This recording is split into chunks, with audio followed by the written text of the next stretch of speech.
இன்றைக்கி நிஃப்டி பொறுத்த வரைக்கும் ஓவரால் மூவ்மெண்ட் நல்ல ரேஞ்ச் மூவ்மெண்ட் தான் ஆகிட்டுருக்குது. இன்றைக்கி டேட் பார்த்திங்கன்னா மே 19ஆம் தேதி 2026. இன்றைக்கி செவ்வாய்க்கிழமை நிஃப்டியோட எக்ஸ்பைரி. ஸோ எக்ஸ்பைரியில் இந்த மாதிரி ரேஞ்ச் மூவ்மெண்ட் ஆகிறது ஹைலி ரிஸ்க்கு. அண்டு சென்செக்ஸ் மார்க்கெட்டும் இன்றைக்கி ஒரு நல்ல ரேஞ்ச் மூவ்மெண்ட் தான் கொடுத்துட்ருக்குது. ஸோ இந்த மாதிரி மார்க்கெட்டில் நம்ம எப்படி ட்ரேட் எடுக்க முடியும் அப்படின்னு பார்த்தீங்கன்னா, ஹை வரும்போது நீங்கள் செல் பண்ணலாம் அல்லது லோ வரும்போது பை பண்ணலாம்.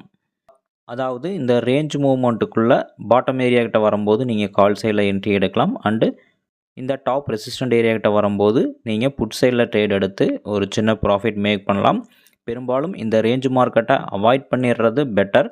இல்லை ட்ரேட் எடுக்கணும் அப்படின்னாலும் கூட இந்த ஒரு மெத்தடை யூஸ் பண்ணி நீங்கள் ட்ரேட் எடுத்துக்கலாம்.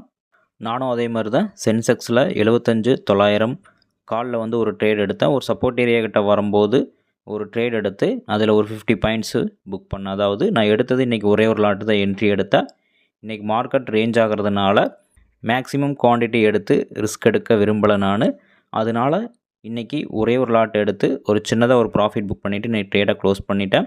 எல்லா நாளுமே ஒரு ஹை வாலட்டிலிட்டி இருக்காது, நமக்கு சூட்டபிள் மார்க்கெட்டாக இருக்காது. இந்த மாதிரி ரேஞ்ச் மார்க்கெட்டை முடிஞ்ச வரைக்கும் பிகினர்ஸ் அவாய்ட் பண்ணிடுறது ரொம்பவுமே சேஃபு. எல்லா நாளுமே ட்ரேட் எடுக்கணும் அண்ட் எல்லா நாளுமே ப்ராஃபிட் பண்ணணுன்றது அவசியம் கிடையாது. சில நாள் மார்க்கெட்டை அவாய்ட் பண்ணாலே நம்ம சேஃபர் சைடில் இருப்போம்.